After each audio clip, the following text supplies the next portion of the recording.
அரியலூர் மாவட்டத்தில் ஆசிரியர் வேலை போரடித்து போனதால் சைட் பிசினஸாக மருத்துவம் பார்த்து வந்தவர் சிக்கியுள்ளார். இதே போன்று மெடிக்கல் நடத்தி வந்து டாக்டர் அவதாரம் எடுத்தவரும் சிறைக்கு அனுப்பப்பட்டுள்ளார். போலி மருத்துவர்கள் போர்ஜரி செய்தது எப்படி? அரியலூர் மாவட்டம் ஜெயங்கொண்டம் அருகே கல்லாத்தூர் வடவீக்கத்தைச் சேர்ந்த அந்த அரசு பள்ளி ஆசிரியர் இவரது மனைவி வீட்டின் அருகே மெடிக்கல் கடை ஒன்றை நடத்தி வருகிறார்.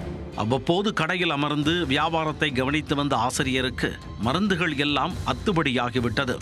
ஒரு நாள் நாம் ஏன் மருத்துவராக மாறக்கூடாது என்ற எண்ணம் அவரது ஆழ் மனதில் உதித்துள்ளது. அதற்கு MBBS படிக்க வேண்டுமே என மனசாட்சி தடைபோட சிறிது நேரத்தில் மனசாட்சியை தூக்கி ஓரமாக கடாசிவிட்டு வீட்டிலேயே கிளினிக் ஒன்றை ஆரம்பித்திருக்கிறார் ஆசிரியர். முதலில் குழந்தைகளுக்கு மட்டுமே மருத்துவம் பார்த்து வந்துள்ளார். ஏனென்றால் அவர்களுக்குத்தான் சளி, காய்ச்சல், தலைவலி, சிறு சிறு காயங்கள் தவிர பெரிதாக எந்த பிரச்சனையும் வராது என்று கணக்கு போட்டு கல்லா கட்டியுள்ளார். உடம்பு சரியில்லை என்றால் நகரத்திற்கு சென்று செலவு செய்ய தயங்கிய மக்கள் ஆசிரியரையே மருத்துவர் அவதாரமாக நினைத்து ஊசி போட்டுக்கொண்டு செல்ல ஆரம்பித்தனர்.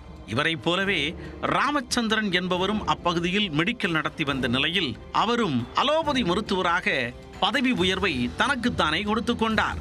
10ஆம் வகுப்பு வரைதான் படித்திருக்கிறோம் என்ற உறுத்தல் சிறிதும் இன்றி ஸ்டெத்தஸ்கோப்பை எடுத்து கழுத்தில் போட்டுக்கொண்டு கலராக மாத்திரைகளை கொடுத்து வந்துள்ளார்.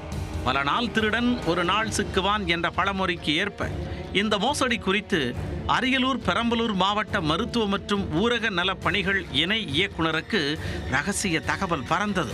நேரில் சென்று ஆய்வு செய்த அதிகாரிகள் சற்று அதிர்ந்துதான் போனார். உடனே ஜெயங்கொண்டம் காவல் நிலையத்தில் புகார் அளித்தார்.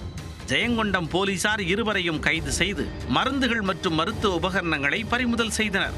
நீட், MBBS என தலையை போட்டு உடைத்துக் கொள்ளாமல் தொக்காக கிளினிக் ஆரம்பித்து மருத்துவரான இருவரும் தற்பொழுது சிறையில் அடைக்கப்பட்டுள்ளனர்.